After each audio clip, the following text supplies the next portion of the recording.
Hey, what's up guys, welcome back to the channel, and today I'm going to show you how to set up account alerts with Credit One. It's going to be a quick video and let's get straight into it. Let's not waste any time at all.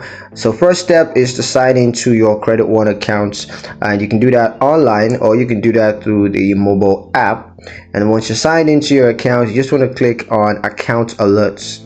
And then you're going to select the type of alerts that you want to receive from the available options, and you can choose the notification method. It could be email, text, or push notifications. Just go with the one that you prefer.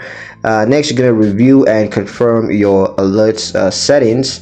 And then once that's done, just wait for Credit One to send you alerts based on your settings.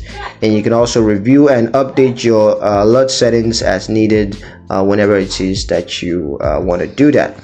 Also consider setting up alerts for payment due dates, low balances, and large transactions, because that's going to save you a lot of headaches. And in case you have any other questions or issues that you want to sort out, you can just contact Credit One's customer support and they're going to help you to get that done. So yeah, that's pretty much it on how to set up account alerts with Credit One. Hope you guys liked the video. Hope you found the information useful enough. If you did, like the video, comment down below, let me know what you thought. Share the video with your friends and subscribe to the channel if you haven't done that already. And I'll see you guys in the next one. Peace.